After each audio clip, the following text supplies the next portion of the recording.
Welcome to Growing Up Boomer. I'm your host, Padre, with my co-host, Professor. And this podcast is dedicated to the life and times of the baby boomer generation. The show is loosely scripted, and sometimes we'll go down rabbit holes, and where it leads us to, one will never know. This podcast can be informative, funny, and sometimes irreverent. But most of all, we hope you find it entertaining.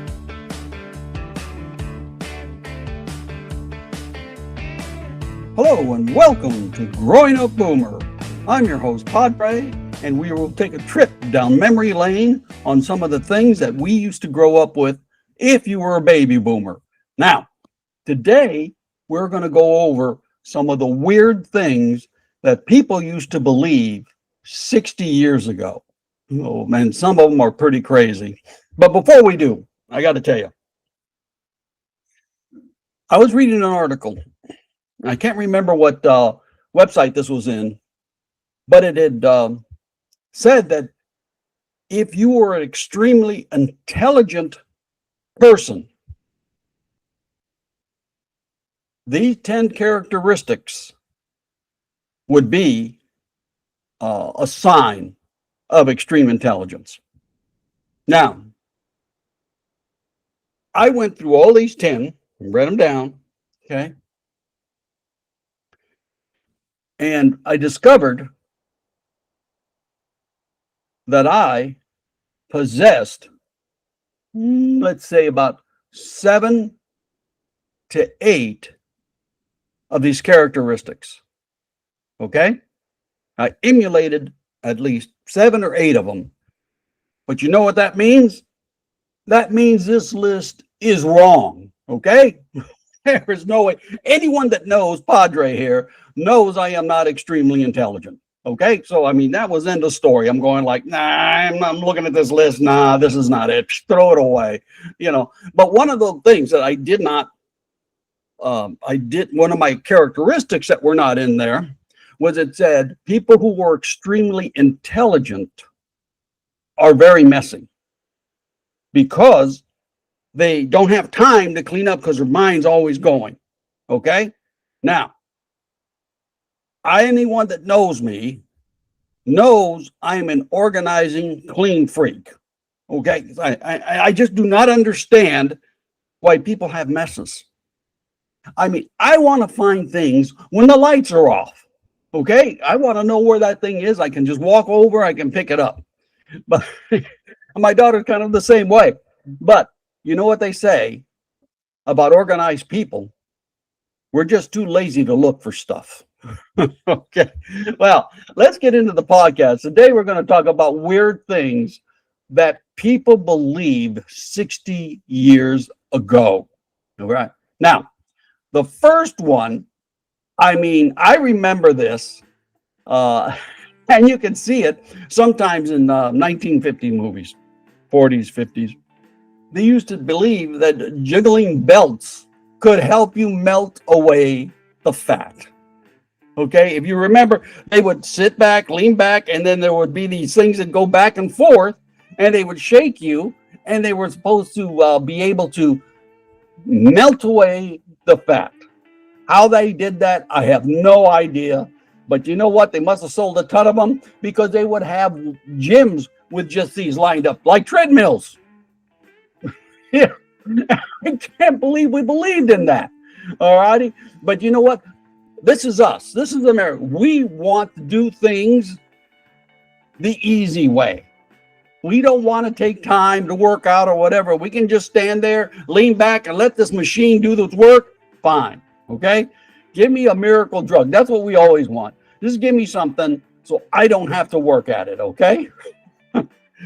Now get this one here. The second thing that we used to believe was drunk driving was no big deal, right? I mean, that's no big deal.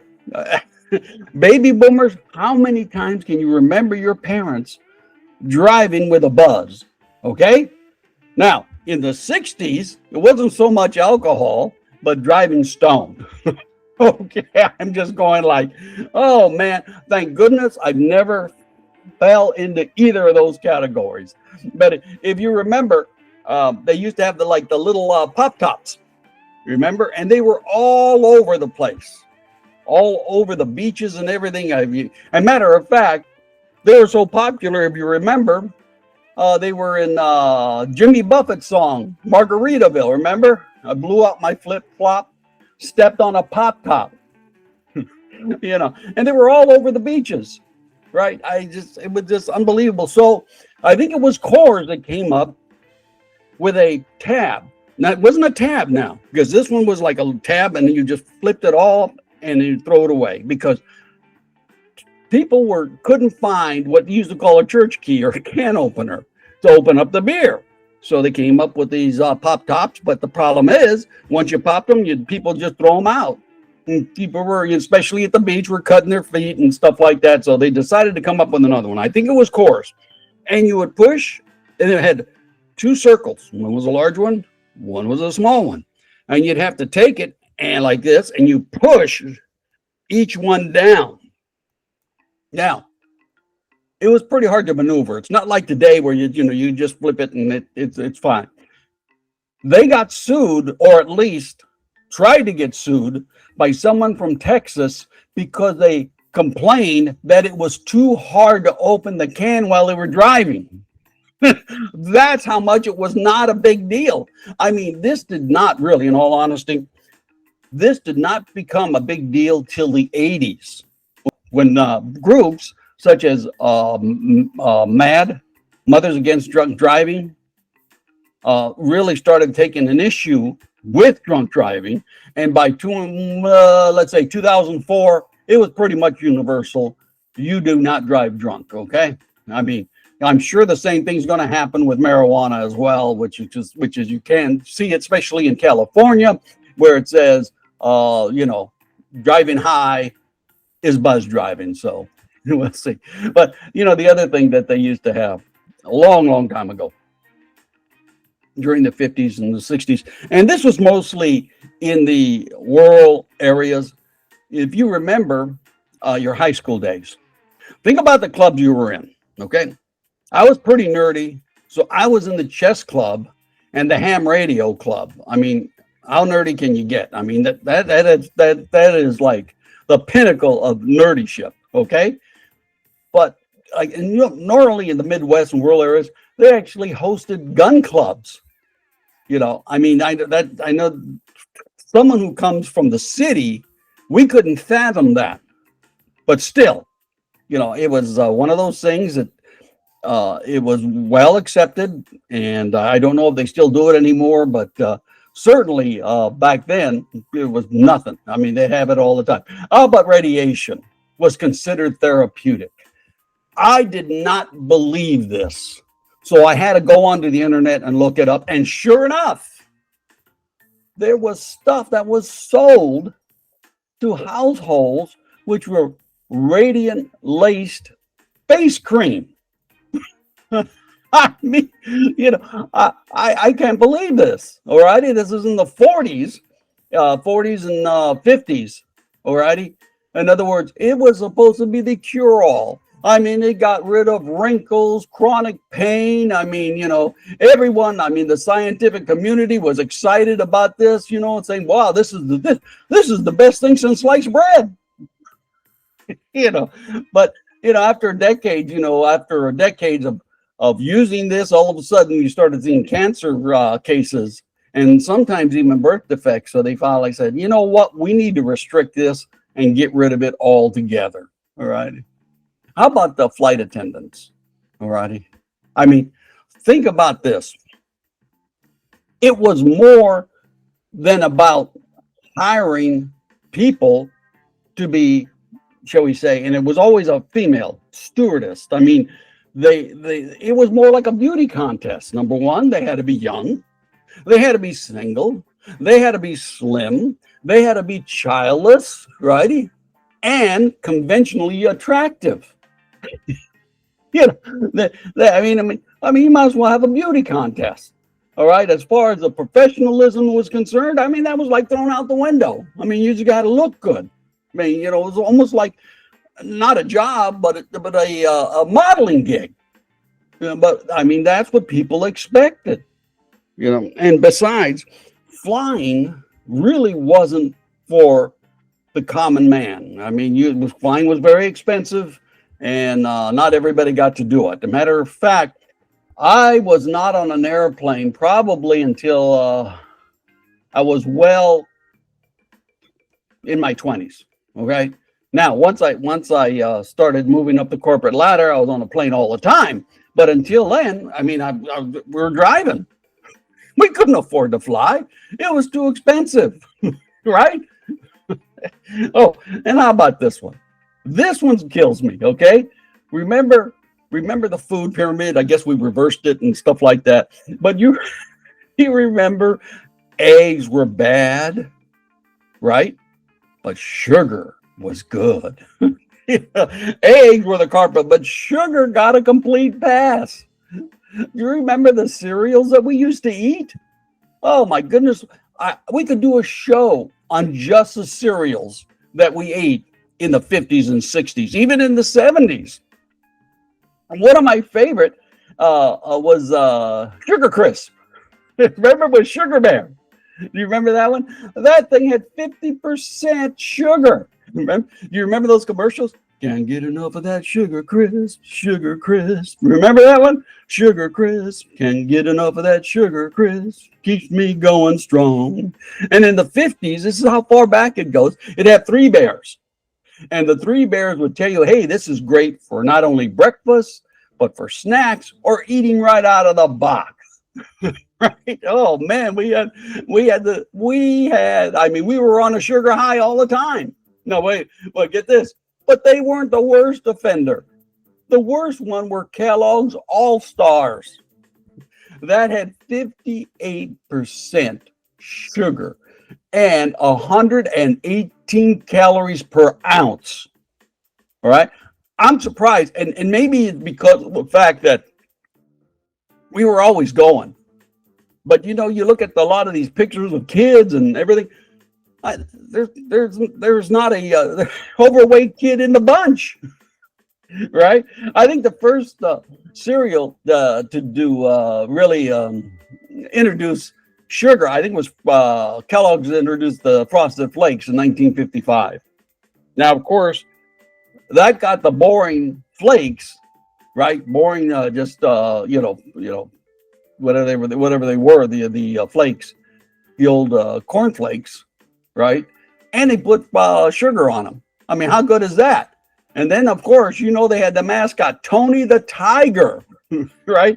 I mean, this right here is a driver of obesity, diabetes, and cardiovascular disease. But man, we ate those things like nobody's business. I can't believe it. I can't believe I'm still alive. Right? Oh my goodness. This one, the Gen Zers will fall off their chairs. As a matter of fact, even millennials, and maybe even Gen Xers, but banks could legally refuse women credit just for being a woman. If a woman was seeking a credit card or a loan, she would have to get someone, her husband, or her father to co-sign. I mean, wow. Talk about financial discrimination. Just because you're born with 2 X chromosomes, you can't get a loan or a credit card unless someone with an XY chromosome signs for you. And thank goodness for the Equal Credit Opportunity Act. When that came through, they got rid of that all out the window. But before then, you couldn't do it. There was no way, Oh, and how about seatbelts? Okay, this was seen as government overreach. Alrighty, I mean, they're going like it's kind of like safety regulations. People would complain. Car companies would complain that it was too much money to make their car safe.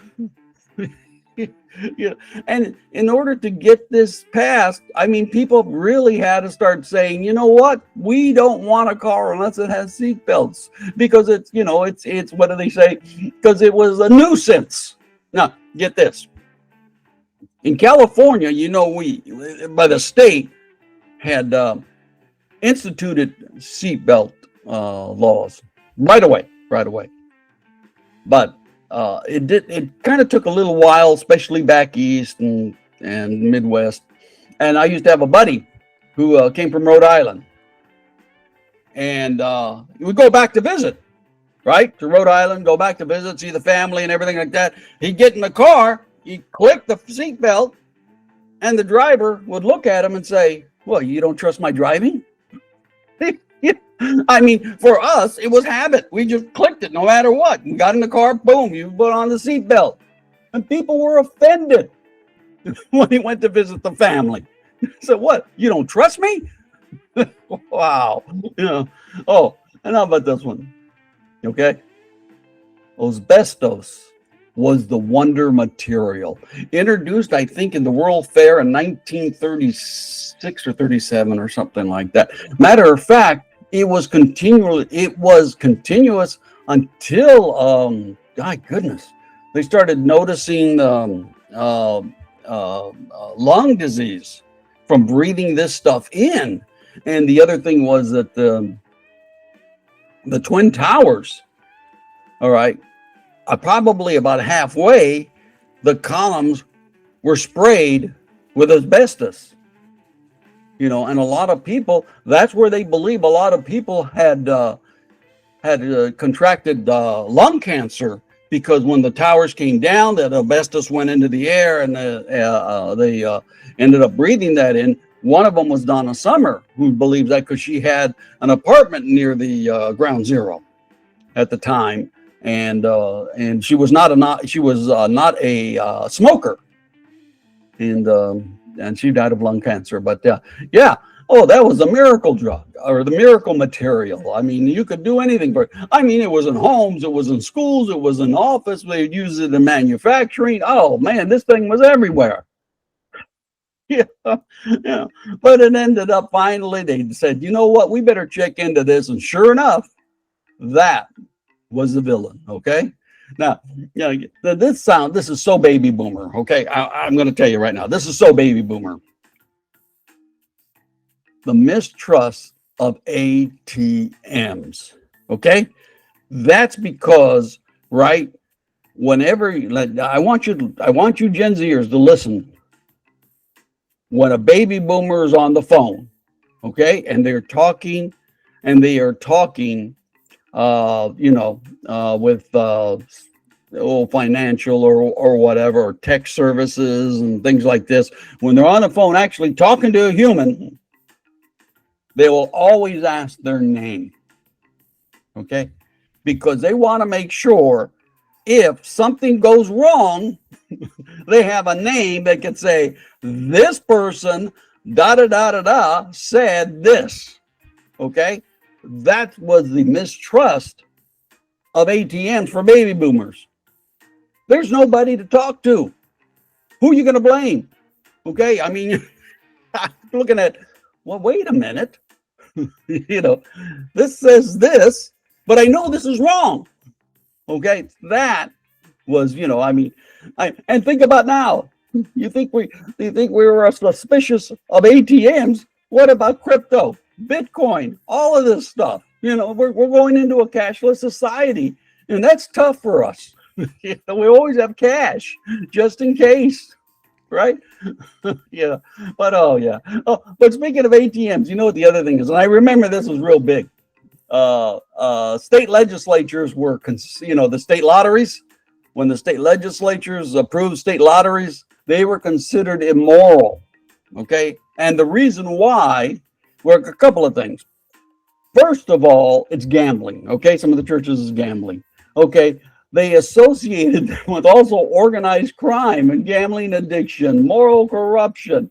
I mean, public attitudes, of course, have changed quite a bit on the lottos, but yeah. Oh yeah, they were saying this is a an addiction. We can't have this, you know, you need to avoid this.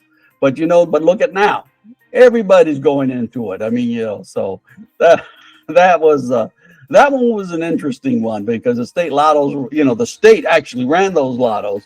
But once the state started showing that, hey, it is us that is running in it. It's not the mob in the back, you know, because everyone's got this mindset of Vegas, right? Las Vegas. And their mindset is the mob runs the gambling. So, I mean, that was kind of like tied into that. Now, we're going to do one more, and we'll call it quits because this one's a big one. We didn't believe this, but our parents believed it. All righty. Parents of baby boomers believe this. They believed that rock music would destroy America's youth.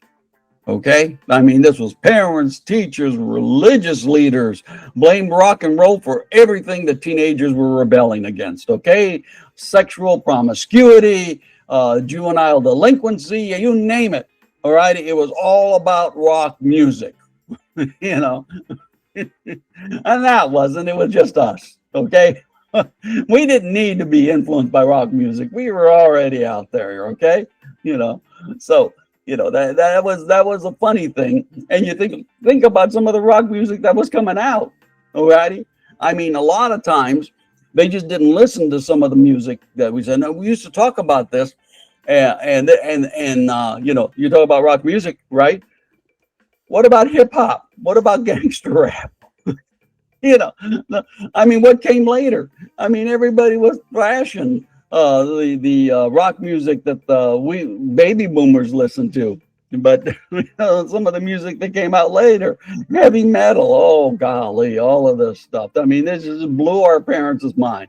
Matter of fact, because we used to listen to our parents, some parents would not allow certain albums into the house. I had friends that their parents, Sgt. Pepper's, forget it. Don't ever bring that album into this house.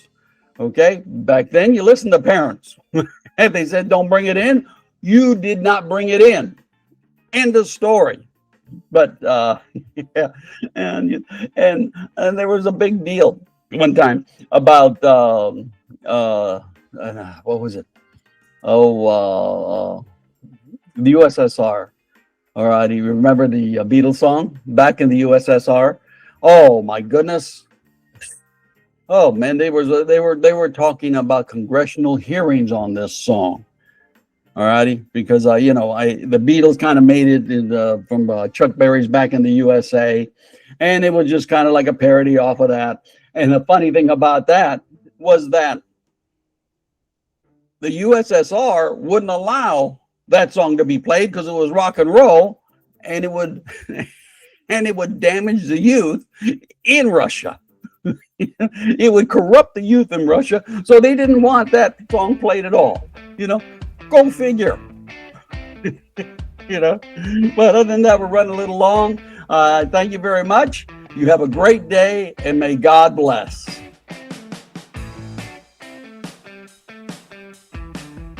We'd like to thank you for listening and remind you, if you happen to have any baby boomer topics you'd like us to cover, just email us at growingupboomer@gmail.com. And until next time, may God bless.